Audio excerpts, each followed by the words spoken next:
Assalamualaikum warahmatullahi wabarakatuh. Sebelumnya perkenalkan, nama saya Erika Sriwidya dari kelas Humas 5 semester 5 dengan NPM 044119371 dari Ilmu Komunikasi Fakultas Ilmu Sosial dan Ilmu Budaya Universitas Pakuan Bogor. Nah, di sini saya ingin sedikit menjelaskan mengenai penelitian yang sudah saya buat dengan berjudul pemanfaatan dalam pengelolaan media sosial public relations selama masa PPKM. Nah, public relation ini atau sering disebut juga hubungan masyarakat atau humas di Indonesia sekarang sudah makin dikenal. Dilihat dari banyaknya perusahaan yang sudah memiliki divisi public relation pada era digital, media sosial atau media online saat ini telah menjadi tren dalam komunikasi.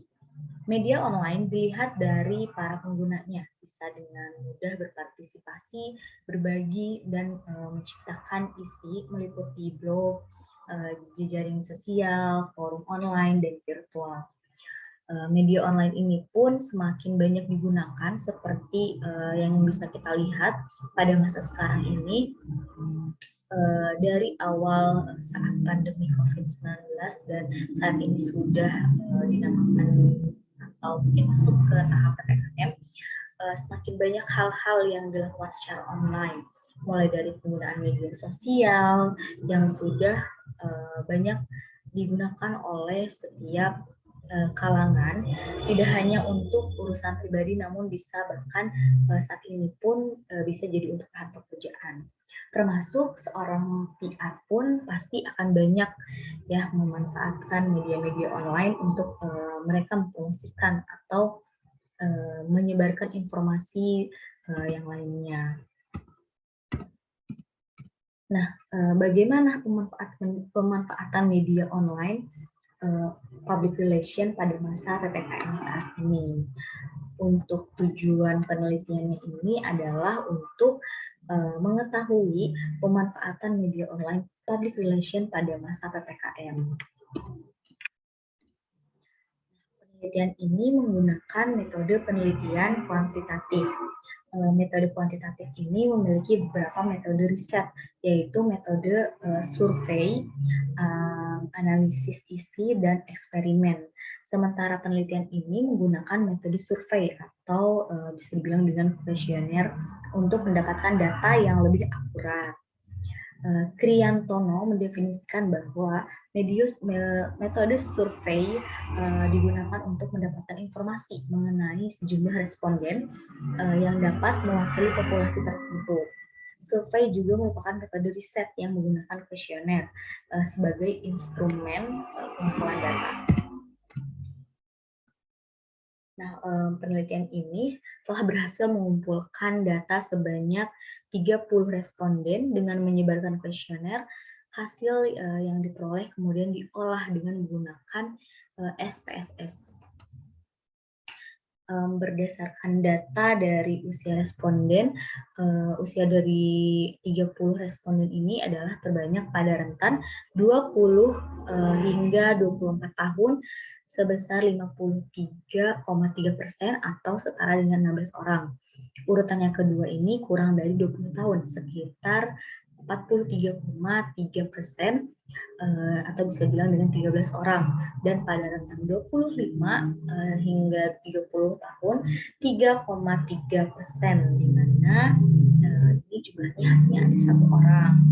Serta hasil dari respon ini menunjukkan bahwa laki-laki lebih banyak dibandingkan dengan perempuan, yaitu laki-laki sebesar 56,7% dan perempuan 43,3%. Nah, dilihat dari status pun mayoritas adalah seorang mahasiswa ya, sebesar 86,7%. Nah, untuk yang pertama ini ada uji validitas. Uji validitas ini adalah uji yang digunakan untuk menunjukkan sejauh mana alat ukur yang digunakan dalam suatu mengukur apa yang diukur. Ghazali menyatakan bahwa uji validitas digunakan untuk mengukur sah atau valid tidaknya suatu kuesioner. Nah, nanti akan saya tunjukkan hasil validitas pada tabel 1. Nah, ini dia tabel dari hasil validitas untuk uji validitasnya. Hasil dari uji validitas ini untuk 30 orang responden pada penelitian ini menunjukkan keseluruhan item kuesioner memiliki hasil yang dinyatakan valid dan penelitian dapat dilanjutkan ke tahap selanjutnya. Untuk yang kedua ini ada uji reliabilitas. Ghazali pun menyatakan bahwa reliabilitas adalah alat untuk mengukur suatu kuesioner yang merupakan indikator dari perubahan atau konstruk suatu kuesioner dikatakan reliable atau handal jika jawaban seseorang terhadap pernyataan adalah konsisten atau stabil dari waktu ke waktu. Nah, untuk hasil reliabilitas akan terdapat pada tabel 2 dan tabel 3. Nah, ini dia untuk tabelnya, bisa dilihat ya. Untuk uji reliabilitas ini pada penelitian di samping ini menggunakan alpha Cronbridge. Menurut penali dalam Ghazali, suatu item dinyatakan reliable apabila nilai Cronbridge alpha lebih dari 0,7. Namun berdasarkan hasil hitung dari SPSS pada 30 orang responden, item dalam penelitian ini dinyatakan tidak reliable karena nilai dari koefisien ini dari seluruh itemnya kurang dari 0,7. Nah, untuk yang selanjutnya ada uji normalitas. Uji normalitas data perlu dilakukan, terutama untuk penelitian yang menggunakan parameter rataan sebagai tolak ukur keberhasilan penelitian. Hasil uji normalitas akan terdapat pada gambar 1, ya bisa dilihat untuk hasilnya. Uji normalitas pada penelitian ini nilai tersebut menunjukkan bahwa hasilnya lebih dari 0,05 yang merupakan angka minimal data bisa disebut normal. Maka dengan nilai signifikan 0,300 data tersebut distribusinya normal. Untuk yang selanjutnya ada uji asumsi linearitas.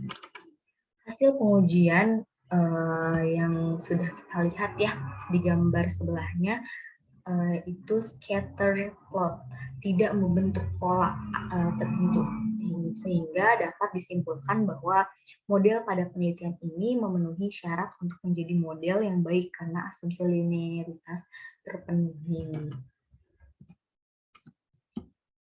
Nah, untuk kesimpulannya ini, pada era digital, media sosial, atau media online, saat ini telah menjadi tren dalam komunikasi.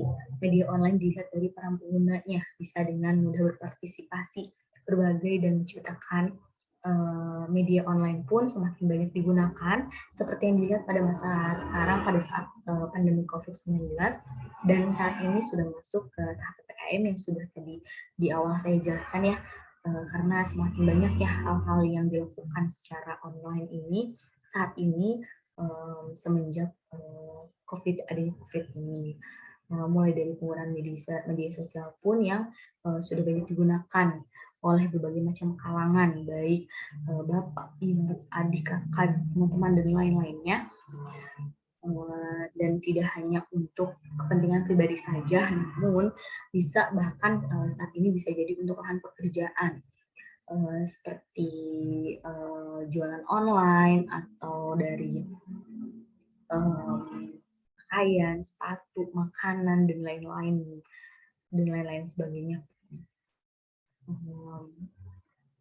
Nah, termasuk seorang PR pun saat ini pasti banyak sekali memanfaatkan media-media online atau media sosialnya untuk mempromosikan suatu produknya, suatu brand dan segala macamnya, atau untuk menyebarkan informasi kepada halayak banyak.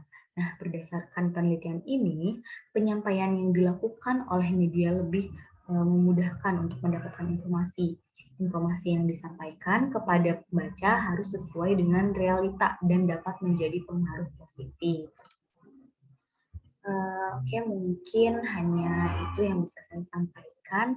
Kurang dan lebihnya mohon maaf apabila ada kesalahan kata atau kesalahan ucapan saya. Terima kasih. Wassalamualaikum warahmatullahi wabarakatuh.